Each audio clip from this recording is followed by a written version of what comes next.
Semua orang pasti pernah mengalami kejadian mati lampu. Tak ada listrik, gelap, membuat rasa tidak nyaman. Ada juga sebagian orang yang masih bisa merasa nyaman dengan keadaan mati lampu seperti itu. Entah itu bisa tidur nyenyak tanpa merasa terganggu apapun, ataupun hal yang lainnya. Tapi menurutku, kejadian mati lampu termasuk kejadian yang membuatku sedikit trauma. Mengingat ada satu kejadian yang terjadi saat mati lampu. Namaku Azlan. Aku bekerja di satu perusahaan kontraktor, dan ketika itu aku ditempatkan di Kalimantan.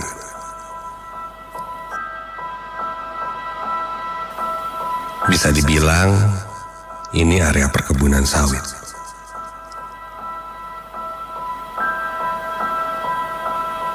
Bila aku ingat lagi kapan atau bagaimana hal ini terjadi, seingatku ini terjadi semenjak terjadinya pemadaman listrik karena ada pembatasan BBM untuk generator yang digunakan untuk listrik di situ. Di sini kami menggunakan generator untuk memenuhi kebutuhan listrik.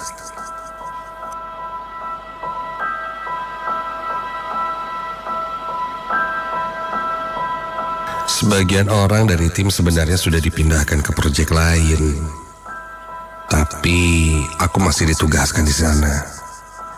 Ada urusan yang harus kuselesaikan sampai benar-benar selesai. Timku ada 15 orang. Secara total, 11 orang sudah dipindahkan ke lokasi selanjutnya, hingga yang tersisanya 4 orang saja.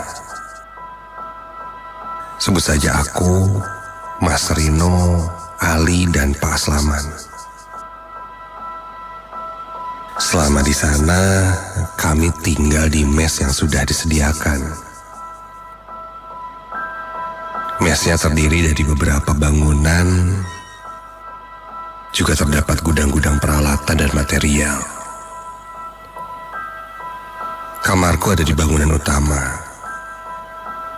Dan di bangunan utama ini ada 14 kamar. Dan terdiri dari 2 lantai.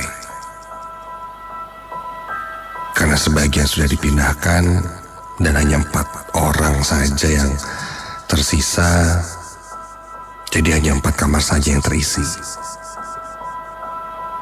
Sisanya kosong. 3 orang temanku mengisi di kamar atas. Dan kamar bawah hanya ada aku sendiri.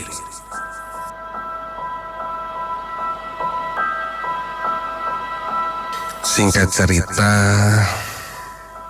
kami berempat bekerja seperti biasa. Tadi sempat kubilang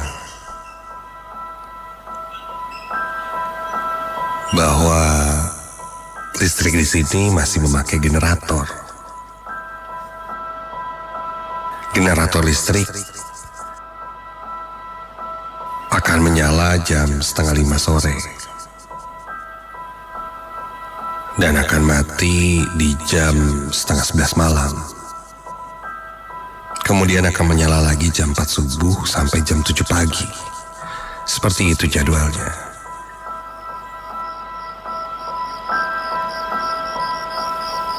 Saat itu aku ingat jam 8 malam, aku masih menyelesaikan pekerjaanku di depan laptop, di mejaku.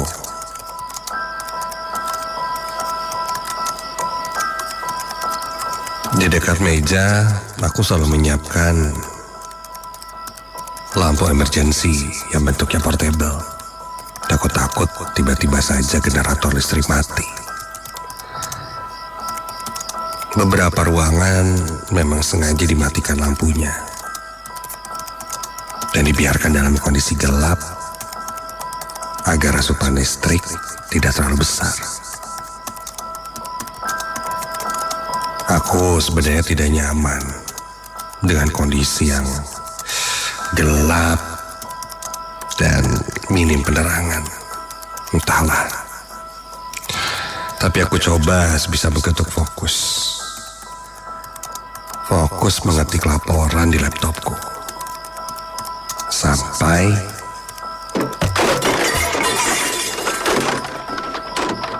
aku dengar ada suara gaduh dari salah satu ruangan yang gelap di dekatku.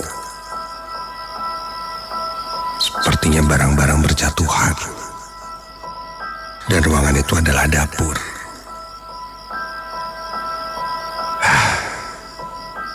Mungkin karena hewan kali ya. Aku pernah lihat tikus yang berkeliaran. Karena ini di area perkebunan kelapa sawit. Dan bangunannya pun berupa bangunan non-permanen. Jadi tak heran lah kalau tiba-tiba ada hewan yang masuk berkeliaran, termasuk tikus.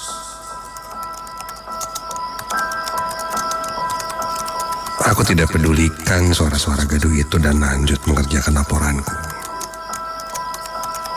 Semakin malam, rasanya laporanku tak kunjung usai. Sampai, tiba-tiba aku sakit perut. Sial. Kenapa harus di jam-jam segini sih? Saat itu kulihat hampir jam 10 malam. Aku merasakan perutku mulas sekali. Aku lalu memberanikan diri menuju kamar mandi yang ada di luar bangunan mes. Ku bawa lampu emergensi, takutnya generator tiba-tiba mati.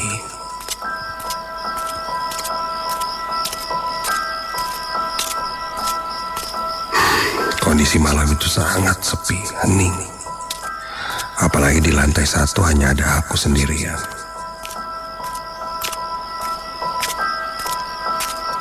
Teman-temanku yang berada di lantai 2 sepertinya sudah tertidur lelap.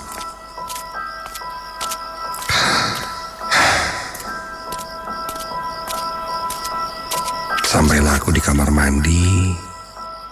Aku menggeser pintu yang terbuat dari seng. Dan langsung buang air. Selama di kamar mandi itu entah kenapa aku merasa tidak tenang. Perasaanku tidak karuan. Sebelum-sebelumnya saya tidak pernah seperti ini. Jika ke toilet jam segini pun aku merasa biasa saja. Tapi kali ini terasa berbeda. Seperti ada yang memperhatikanku dari atas kamar mandi ini. Namun aku tidak berani untuk melihatnya.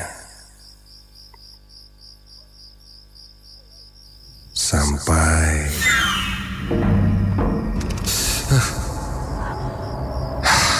lagi-lagi suara tikus-tikus liar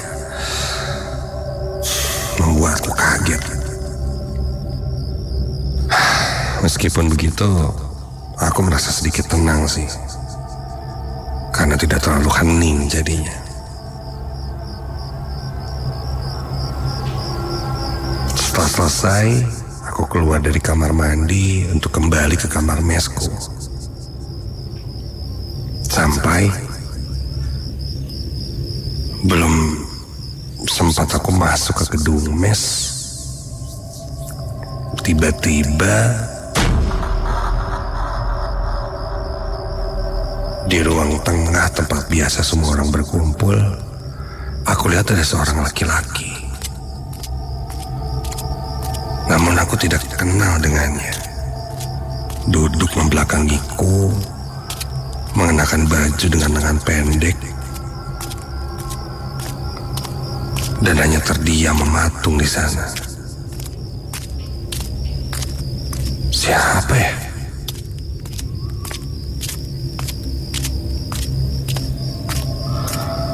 Orang itu duduk menghadap ke arah kamarku.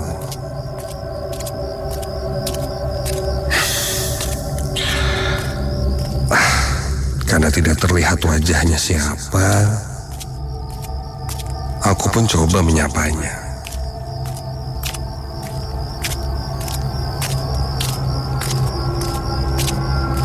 Aku mendekatinya dari belakang sambil menyapanya. Selamat malam, Pak. Bapak siapa ya? Ada yang bisa saya bantu? Namun pria itu tidak menjawab apapun, diam dan masih duduk membelakangiku, menatap ke arah pintu kamarku yang berada di depannya. Ketika beberapa langkah lagi aku mendekati pria itu, tiba-tiba pria itu menangis. Iya, menangis terseduh-seduh sambil menunjuk ke arah kamarku. Salah satu tangannya menunjuk ke arah kamarku, dan pria itu menengok ke arah belakang, menengok ke arahku sambil berkata, "Tolong saya." Astaga. Kulihat wajah pria itu sudah rusak, hancur, tak beraturan. Bola matanya hampir keluar dengan rahang yang menganga. Terus berkata seperti itu, meminta tolong padaku. Tolong saya. Tolong saya. Aku langsung membuang mukaku, memejamkan mataku. Meskipun semakin jelas suaranya terus meminta tolong padaku. Aku membaca doa sebisa mungkin agar sosok itu hilang. Sampai suara itu pun menghilang.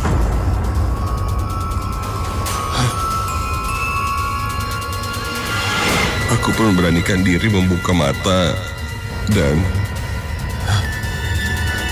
sosok itu benar-benar sudah tidak ada di depanku.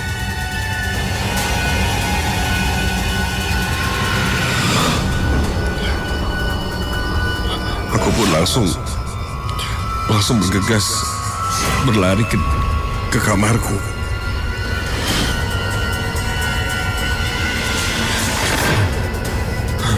Buru-buru aku masuk ke dalam kamar, dan ketika aku buka pintu kamarku, Tolong saya, tolong saya. ah! Sosok itu sudah berada di dalam kamarku. Dan kini semakin jelas terlihat olehku wajahnya yang hancur berantakan. Aku berteriak sejadi-jadinya. Hingga teman-temanku pun turun untuk melihat keadaanku.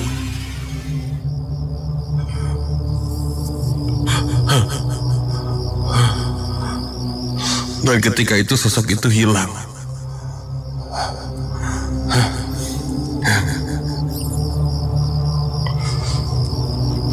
Teman-temanku bertanya kenapa.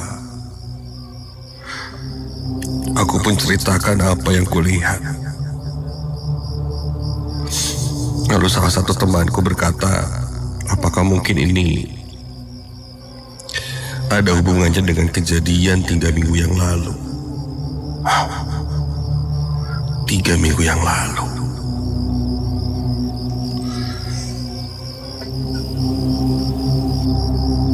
Tiga minggu yang lalu, sebelum kami akhirnya dipindahkan ke sini, katanya ada satu insiden yang terjadi.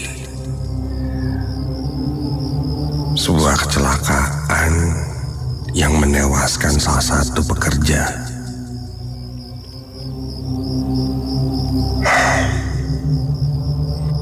Entah ini hanya cocok logi saja, atau entahlah. Namun menurut temanku itu, katanya memang karyawan yang meninggal itu dulu kamarnya adalah kamar yang aku tempati.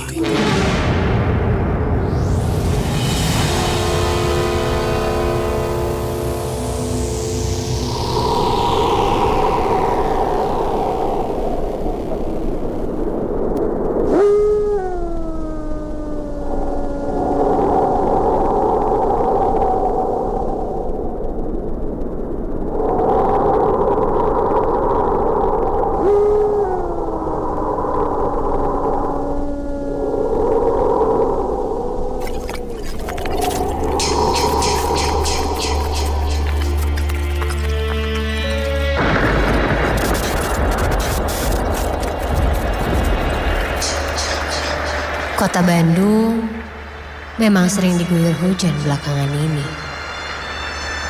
Dingin dan mencekam.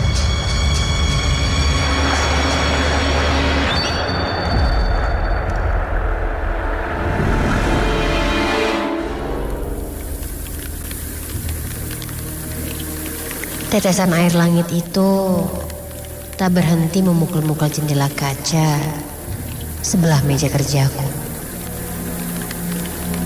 Jam di meja kerjaku menunjuk ke arah 11. Aku masih duduk di depan meja kantor, berhadapan dengan laptop. Mataku sudah lelah.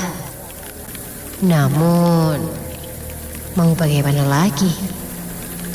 Pekerjaanku tak kunjung usai malam itu.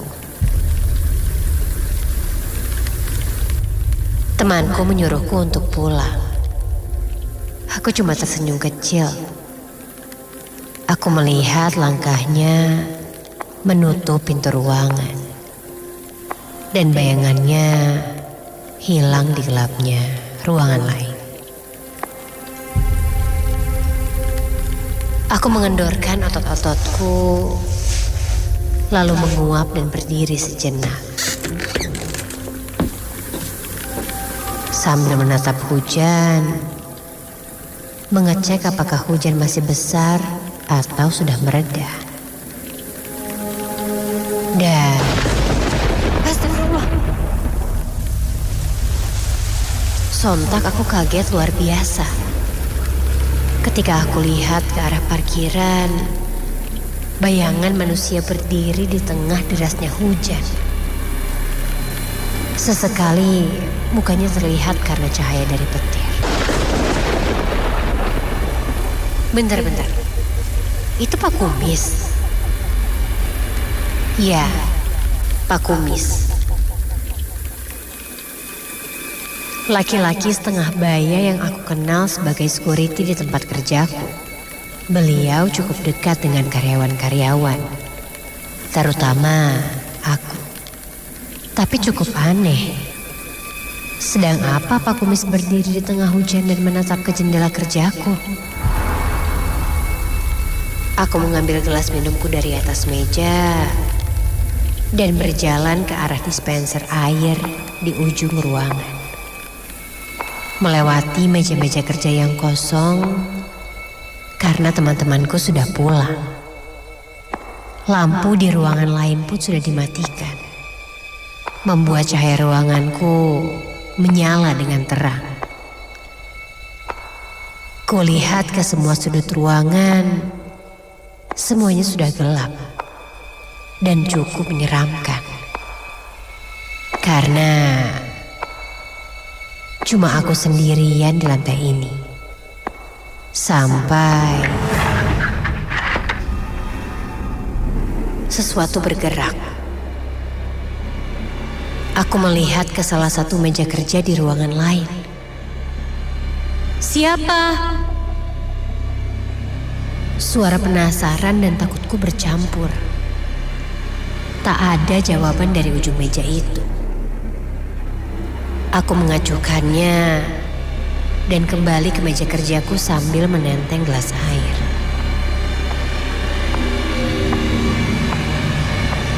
Belum sampai aku duduk, tiba-tiba dari arah belakang terdengar suara. Suara seperti tangan yang sedang memukul tembok. Berdentum dengan kerasnya. Aku langsung menengok ke belakang. Gelap.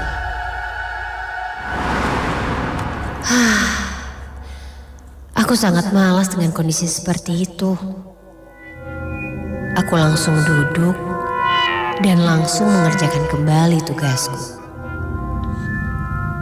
Tanpa memperdulikan hal-hal aneh yang baru saja kualami itu.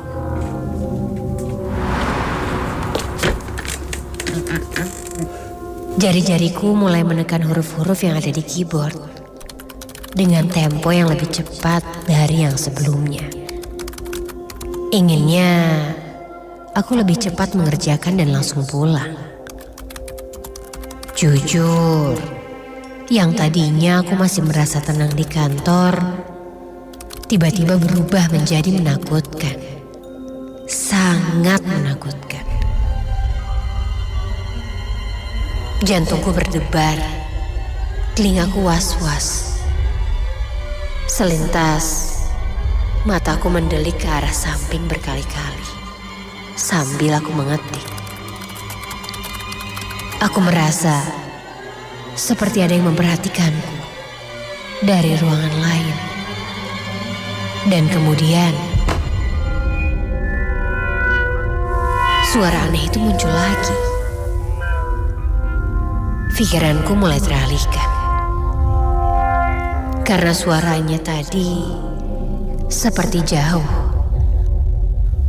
Dan yang kedua, suaranya seperti dekat. Aku mencoba mencari asal-usulnya. Seperti ada yang memaku dinding yang asalnya dari ruangan lain. Tapi mana mungkin ada yang memaku?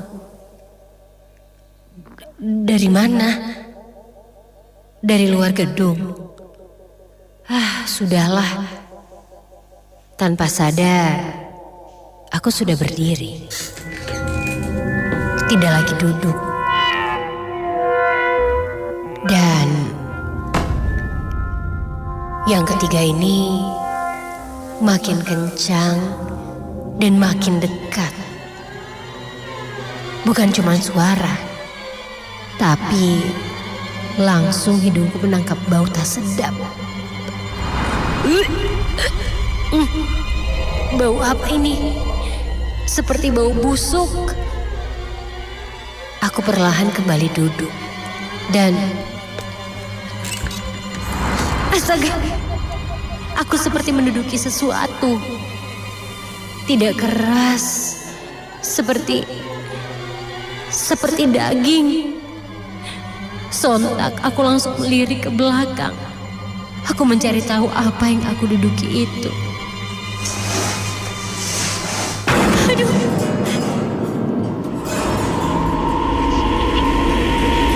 Ya Tuhan. Aku tak percaya dengan apa yang kulihat ini. Ketika kulihat apa yang kududuki itu adalah sesosok makhluk terbungkus kain putih dengan muka lebam dan mata yang hampir keluar dan dengan ujung kain yang terikat di atas kepalanya. Sungguh menyeramkan. Apalagi hidungnya yang ditutupin kapas. Muka makhluk itu dan mukaku hanya berjarak beberapa sentimeter saja. Karena aku sedang mendudukinya. Aku sedang menduduki sesosok pocong. seperti suara orang yang sedang kesakitan. Aku langsung berdiri dan berlari keluar ruangan. Dan astaga, kulihat lift kantorku sudah mati. Jadi aku harus turun menggunakan tangga darurat.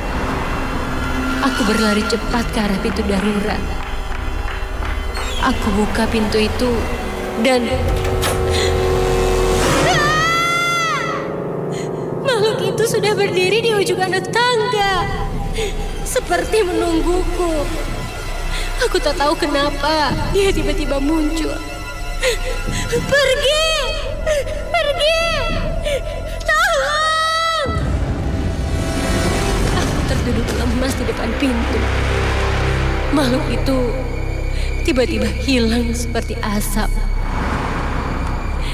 Dan tiba-tiba seperti ada tangan dingin yang menepuk bahuku. Aku perlahan melihat ke belakang. Ya Tuhan, Pak Kumis. Mukaku panik, jantungku mau copot. Dan Pak Kumis langsung membopongku. Pak, tolong Pak. Saya lihat pocong Pak. Tetapi Pak Kumis tak menjawab apa-apa. Hanya membopongku dan mengangguk. Mungkin Pak Kumis mengerti. Aku pun pulang ke rumah. Malam itu, aku tidur di kamar adikku. Aku ketakutan setengah mati.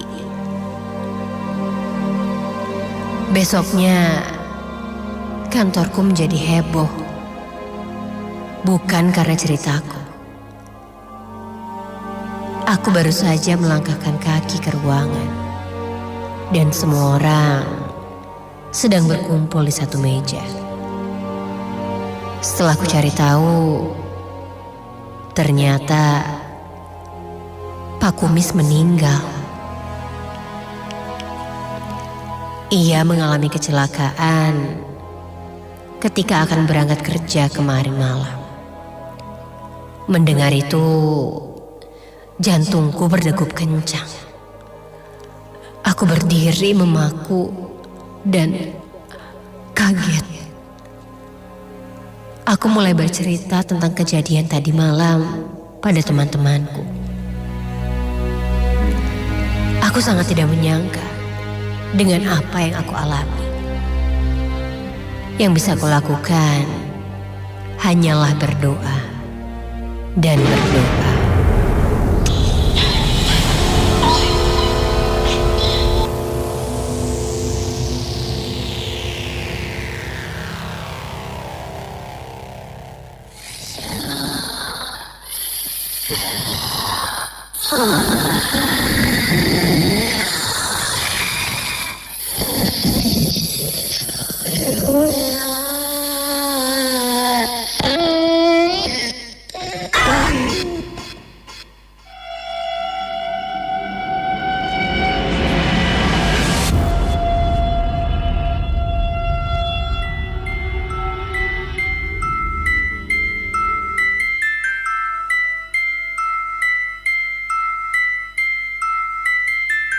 Aku dan teman-temanku membuat satu usaha kecil-kecilan. Setelah berkumpul, membicarakan bisnis, kami pun akhirnya menyewa sebuah ruko untuk dijadikan tempat usaha kami.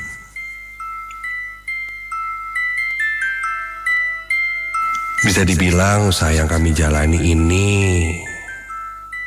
karena di bidang kuliner saingannya cukup banyak. Tapi kami tetap pede untuk melanjutkan usaha bisnis ini karena rasa masakan atau makanan yang kami jual itu enak.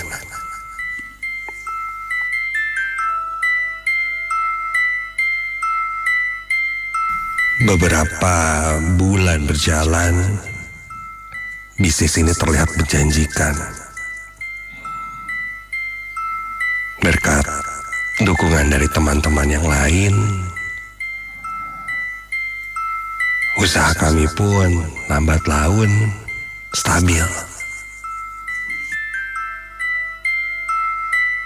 Hingga akhirnya yang awalnya kami mengerjakannya sendiri, hanya berlima, sekarang kami bisa merekrut pegawai.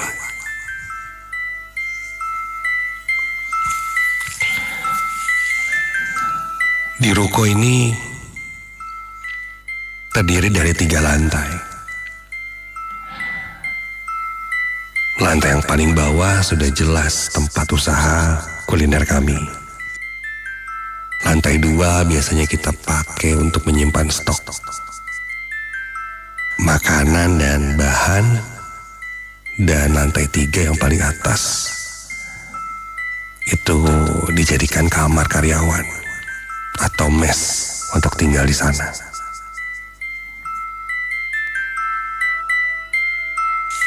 Semua berubah ketika ada salah satu temanku yang indigo. Dia datang ke tempat usahaku itu dan bilang aku harus mengadakan pengajian. Sejak buka, memang aku hanya grand opening biasa. Tidak ada syukuran, pengajian, dan hal-hal seperti itu. Aku lupa.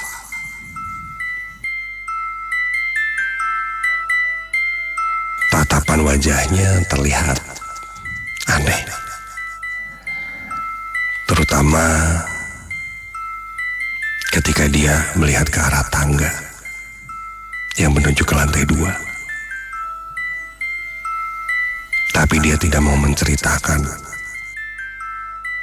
lebih jelas ada apa sebenarnya. Yang jelas dia hanya nitip aku harus mengadakan syukuran, pengajian.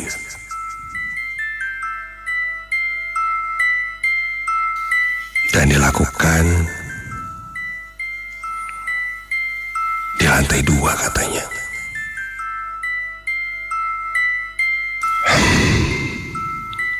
Aku mengiyakan. Tapi akhirnya dia pun pulang. Bahkan dia tidak mencicipi makananku.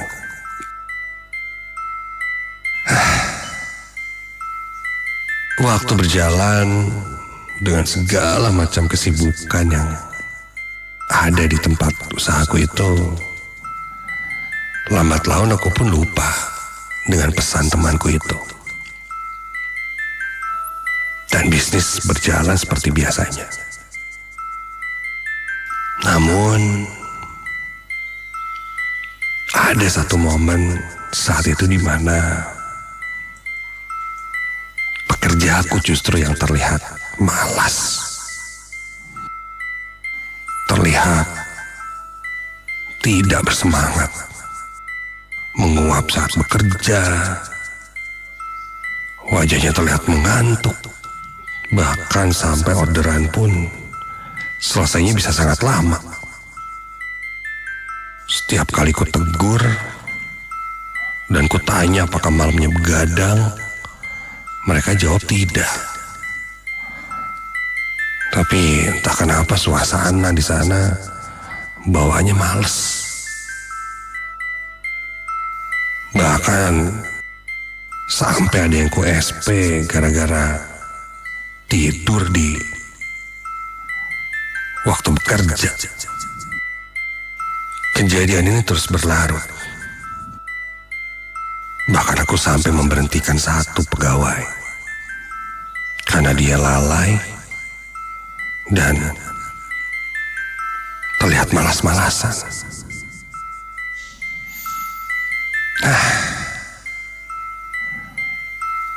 Gini nih kalau mempekerjakan orang dan kitanya terlalu santai.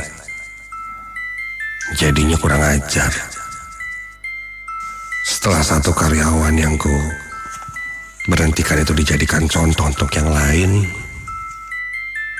pegawai yang lain pun mulai membuka suara, berkomentar bahwa entah kenapa suasana bekerja jika jam kerja bawaannya malas, ngantuk, dan itu terjadi di semua karyawan. Tapi jika toko sudah tutup,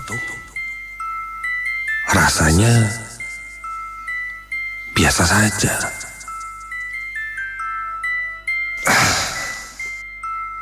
Aneh. Alasan yang tidak wajar. Terkesan mengada-ngada. Bilang saja malas. Hingga akhirnya pada satu malam aku pun ingin melakukan sidak. Sepertinya para pegawaiku yang menginap di sana kalau malam begadang. Entahlah ngapain, main Mobile Legends kali. Atau nonton bola, ngobrol gak penting sampai larut malam. Sehingga ketika siang jadi ngantuk dan malas-malesan. Gua sidak kalian, tahu rasa. Tanpa memberitahu apapun, malam itu aku pun mendadak datang ke tempat usahaku itu. Aku sengaja datang di jam 12:30 pagi, lewat tengah malam.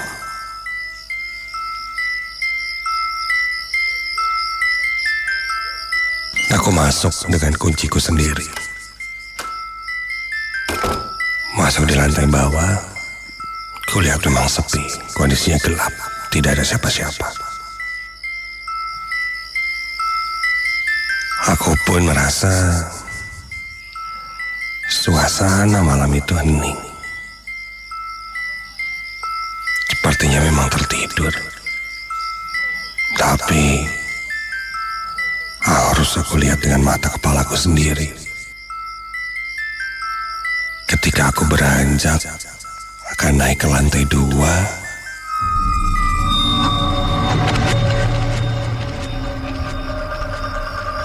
aku mendengar suara dengkuran yang sangat keras.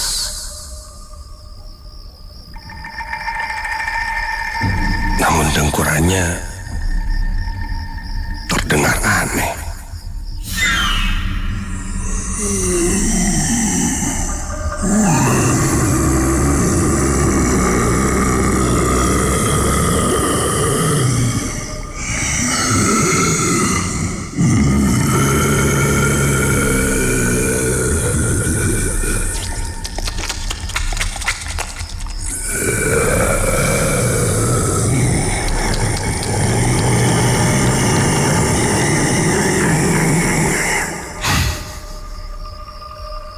Penasaran, aku pun naik ke lantai 2. Kondisi lantai 2 terlihat gelap. Namun di satu sisi, kulihat ada yang terbaring di sana. Terbaring dan dari fisiknya terlihat besar dan sepertinya bukan salah satu karyawan yang ada di tempatku. Aneh.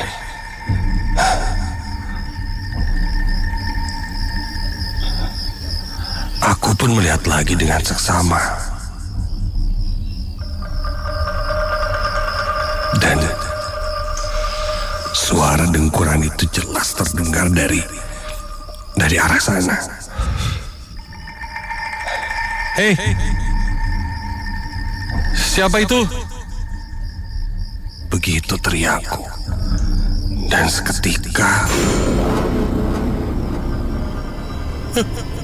Astaga. Teriakanku seakan-akan membangunkan sesuatu yang ada di depanku itu.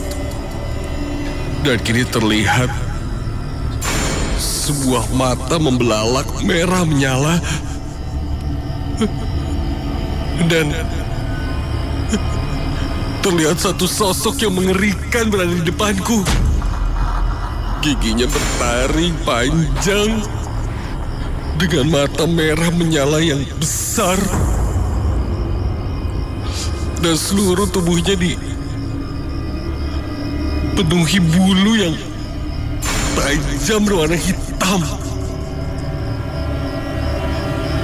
Dan ketika sosok itu bangkit, sosok itu terlihat sangat besar dan tinggi.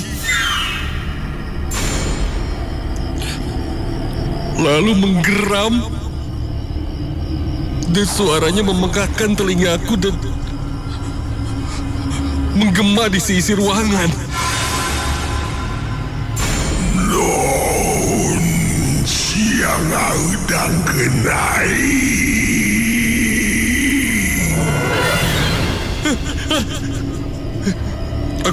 Aku langsung berlari ke lantai 3 dan membangunkan semua karyawan. Dan ketika aku coba membangunkan satu persatu, di lantai 3 itu tidak ada siapa-siapa. Kosong.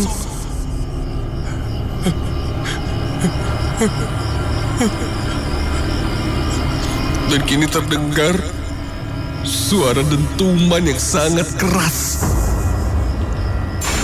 Berulang kali, bahkan membuat gedung bangunan ini pun bergetar seperti gempa. Diiringi suara geraman itu yang masih menggema di sisi ruangan.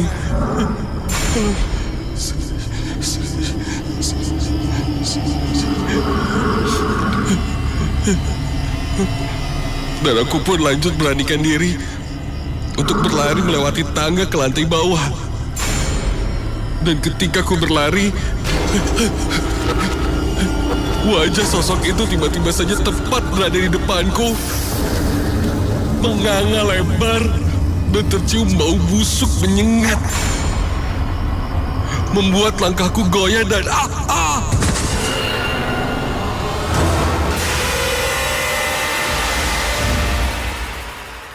Aku pun terjatuh dari tangga. Dan ketika itu aku tak sadarkan diri. Ketika aku tersadar, aku sudah berada di satu ruangan bersama teman-temanku yang lain. Kakiku terasa sangat sakit. Temanku bertanya padaku kenapa aku bisa terjatuh dari tangga.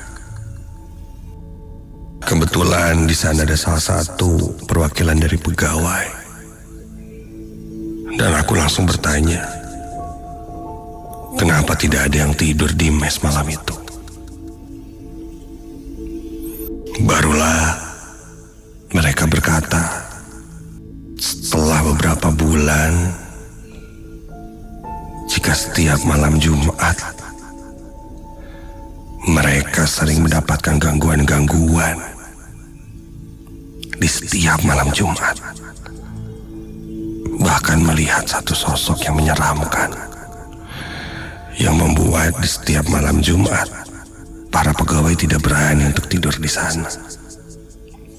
Dan sepertinya aku harus bicara dengan temanku yang indigo tentang hal ini. Singkat cerita, aku bertemu dengan temanku itu. Aku ceritakan apa yang kualami dan karyawanku alami.